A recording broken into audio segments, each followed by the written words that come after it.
It's a very different morning today. It is raining a bit, but there's lots of blue sky. There was a rainbow over there a few seconds ago. Yeah, you can still just about see it.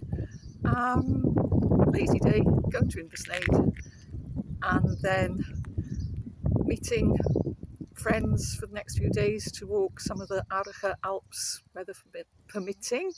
But it's currently starting to rain quite heavily, so I'll stop and go in and have my breakfast. I've really enjoyed my time at Rowardennan Hostel. I've got a wonderful, beautiful double room, though it did look better before I got into it and my suitcase exploded all over the place. It's got a huge lounge which has lots of very comfy sofas and chairs, and again has wondrous views over the loch, and the staff say it's one of the most friendly hostels you'll ever get to because the Wi-Fi is awful. So that means people have to talk to each other rather than spend their time playing on their phones.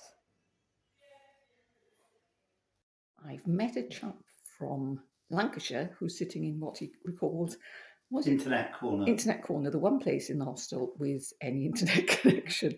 And you're bagging Munros, you said? I'm not actually bagging them on this trip, but yes, as a generalisation, I am bagging them, yes. So you've done about 20? 20 up to now, yes. And you're 65? I'm going to be 65 this year, and that's going to be my challenge for the next 5 years, to bag all the Munros. So I think that's a fair challenge for a retiree. Yeah, well, yeah, that's what I set myself, but I'm thinking, I probably won't. But now I'm thinking, well, perhaps I should. Because a lot of them, they're a long way off the beaten track, aren't they? So you've got to walk in. Some of them fair distance to get to. It's not an easy challenge. Some of them easier than others. But we're looking forward to all of them, so bring them on. So for the ones which are away in, will you wild camp or? We'll wild camp, yeah. I'll go with my wife. We'll drive to the nearest convenient access. Then we'll take all our gear with us, probably camp overnight, attempt the Munro, and then come back the next day. Yeah, so that's where you've got the one up on me. I'm not really a camper. I'm going to have to change, aren't I? I'm going to have to change. I'm carrying a cafetiere in my suitcase. I don't travel. Oh, very good. Yeah. I don't travel light. So have you done the Aurige Alps, the ones I'm No, I've not started on those yet. That'll be one of the later ones for me to do because they're quite easy for me to get to. Yeah, they are. That's why we're doing it. I've got friends coming up just for the weekend.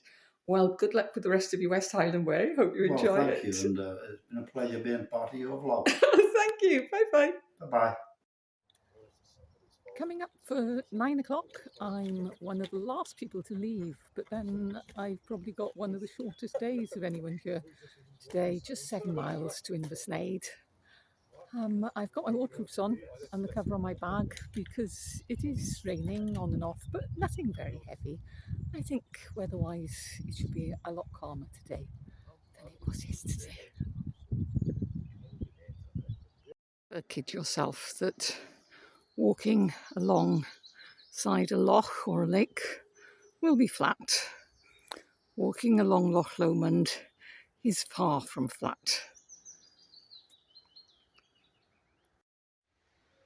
Well, ye tak the high road and I'll tak the low road, and I'll be in Scotland afore thee. Yes, that's right. Had to get that in somewhere. And this is where the West Highland Way along Loch Lomond divides. I've been walking for about 20 minutes, half an hour, and I've reached the section where you have a choice. You can go upwards through the woods, or you can go downwards and walk along the shore of the loch. And most walkers think, oh, upwards, that's going to be worse, that's going to be worse. But this is one of those occasions where downwards is quite definitely worse. Upwards is forest tracks through the woods, and I'm anticipating it being absolutely lovely. It's the one I'm going to take because if I do some Munros over the coming days, it's going to be pretty hefty walking. So I'm having a lazy day today. And if I don't do the Munros, I'm still having a lazy day today. If I take the lower route, that's very bouldery and it's wet. So that means it's very slippery.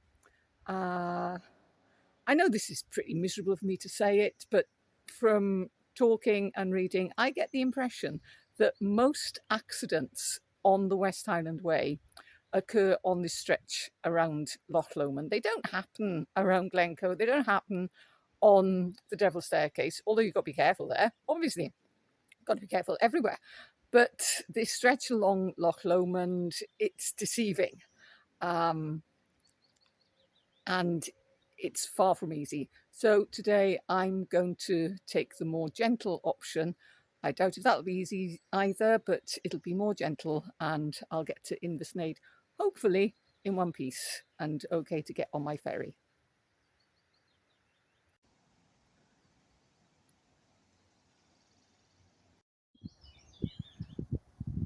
The high road is definitely worth it for the views. You probably can't see it, but through the trees, I can see the Munros and the Cobbler, the mountains I'm hoping to walk tomorrow, if all goes to plan. Yesterday evening, I was sitting next to a wonderful couple whilst I was having dinner.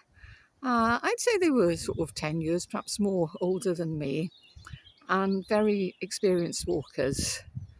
And they gave me so much useful information and advice. I came along with a note of tracking systems I could use, that my husband's got a better idea of where I am, of other trails I could walk, because your list can never be too long, and the services available along the way. They said that they normally used themselves. They didn't use a baggage carrying service. They just carried everything themselves. Shanks's pony.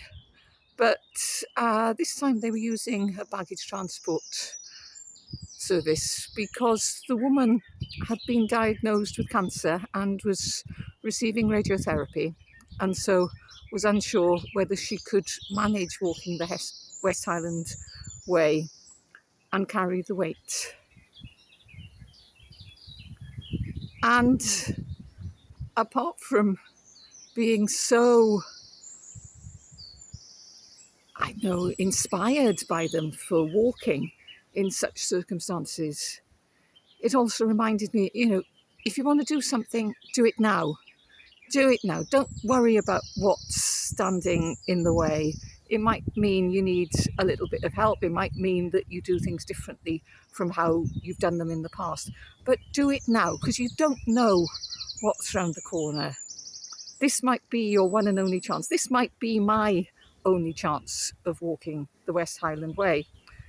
So I'll say I'll do Ben Lomond another time. I might not get that chance. So if you get a chance to do something in a safe way and in a way that will bring happy memories for you, then do it now.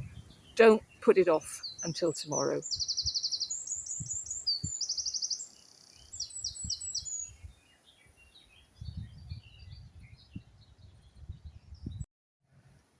I'm not sure where they're going.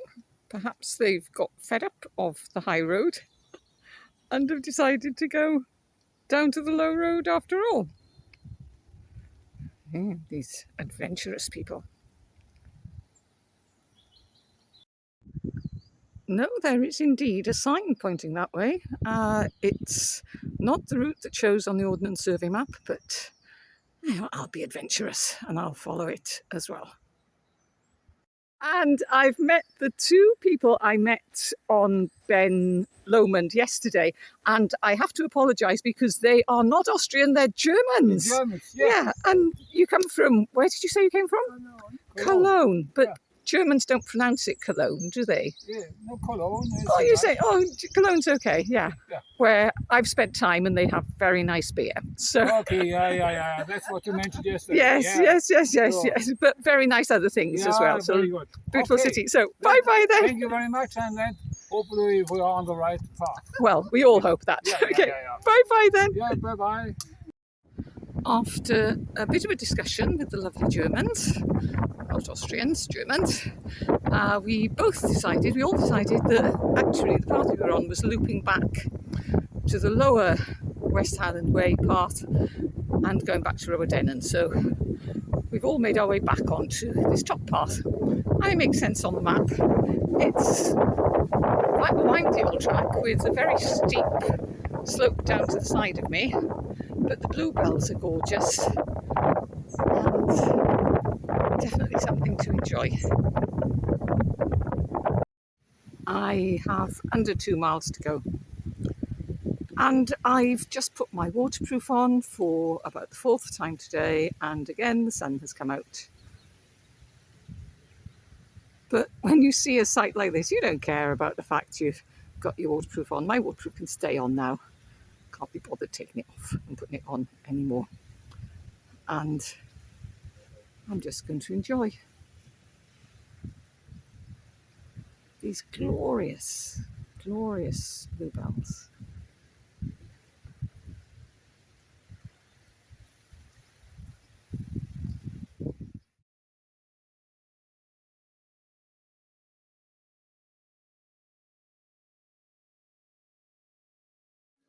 I've just arrived at the Inversnaid Hotel, and I think that sign is particularly nice because the weather's just turned pretty rough.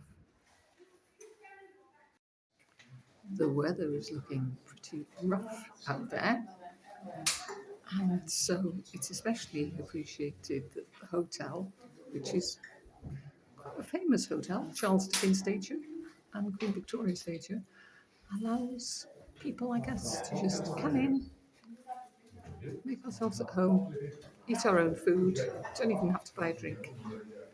It's really kind. Very much appreciated.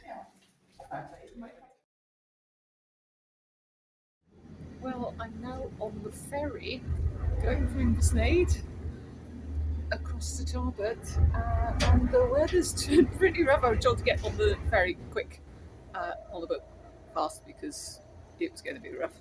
So I've got half an hour crossing the water. Free bonny boat, like the bird on the wind, over the water to Tarbet.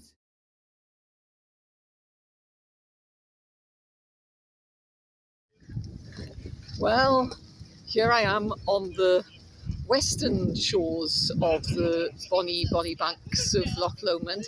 That was a really great cruise. I'd say anyone, if you're doing the West Highland Way and you've got a chance to spend a little time doing this, then do it. It's great. The cruise was great fun. I learned lots and lots of little snippets. Not only had Queen Victoria stayed at the Inversnaid Hotel, so had William Wordsworth fallen in love with one of the chambermaids, and he wrote a poem called Ode to a Highland Lassie. I'll have to look that one up. And Tarbet is a Viking word meaning narrow strip of land, because this is where they carried their boats from Loch Long across to Loch Lomond. So, yeah, great fun. So I've now got a short walk across to Arracha, where I'll be staying for a few nights and perhaps doing a bit of walking, perhaps not. We'll see what the weather brings. And then I'll catch the ferry back in a few days' time and carry on my West Highland Way adventure.